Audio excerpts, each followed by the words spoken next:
So this is the Aeneid Lines 65 through 75, where Juno is talking to Aeolus, who is the controller of the winds, about how she wants him to do something for her.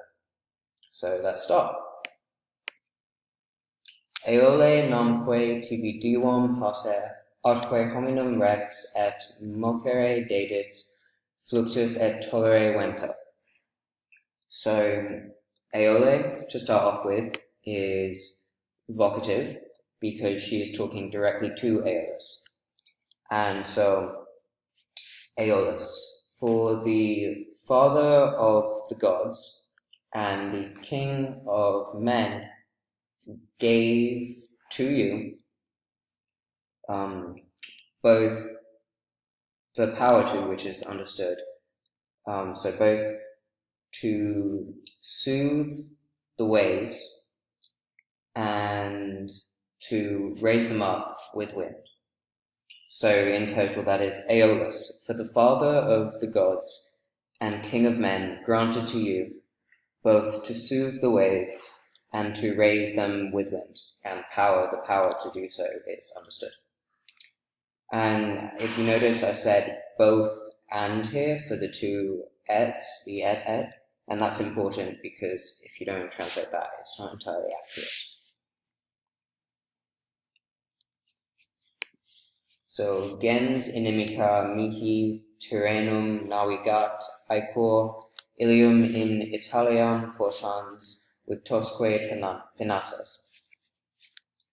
So if you notice here, this word, which is Tyrrhenum, that is the Tyrrhenian Sea, and that is just south of Italy, and near Sicily, which is where, and quite near modern-day Tunisia, which is Carthage, and so this is right in the center of all the action in the Aeneid.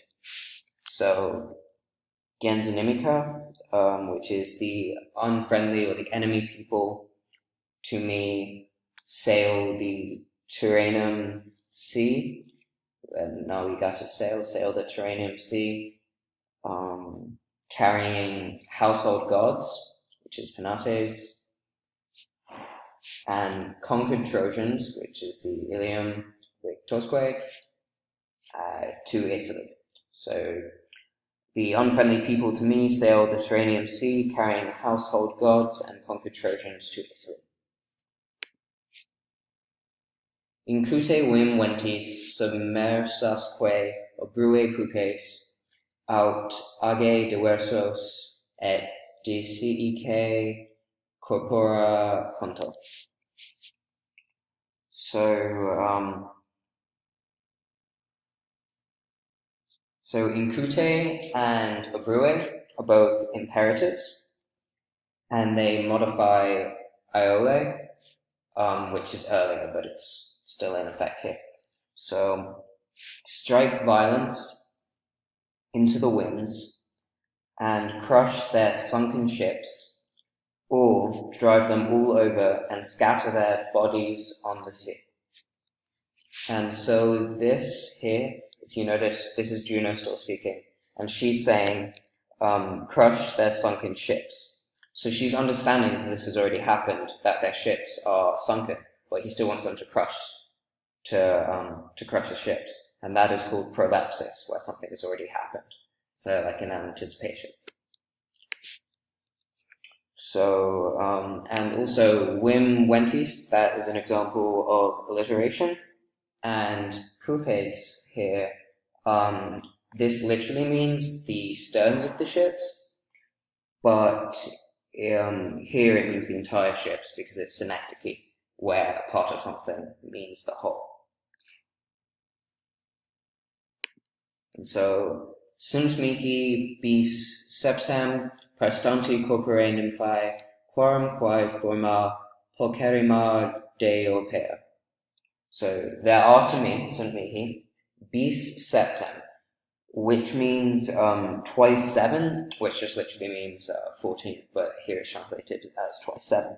So there are to me twice 7 nymph bodies, of which there are to me twice 7 nymph bodies exceeding of which Deopeia is the most beautiful in appearance or in form.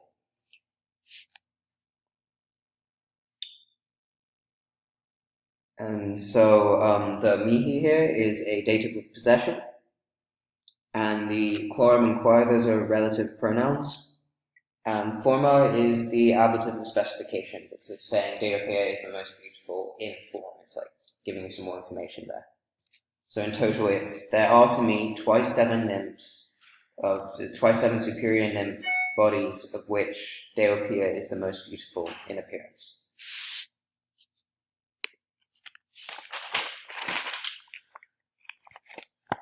So, Connubio jungam stabili propriamque dicavo, omnis ut tecum meritis pro talibus annos exigat, et pulchra faciat te prole parenta. And so, I would join in stable marriage, and I would declare her your own, in order that she complete all her years and make you father of beautiful offspring. So here, if you notice the omnis annos, when you translate those are all of her years, so they should go together in normal word order. But here, Virgil is using what's called hyperbaton, which is where he spreads these out to show the length of all the rest of her years. And the stabili connubio, that is an ablative of manner with ut, and then bring down to the verb, exigat being a subjunctive of purpose. And it ends with some alliteration, which is the prole parenta. And if you put this in a word order that makes more sense, the father to beautiful offspring or beautiful children, then it's even more alliteration, because it would be prole parentam pulchra. So I would join in stable marriage, and I would declare her your own, in order that she complete all her years and make you father of beautiful offspring.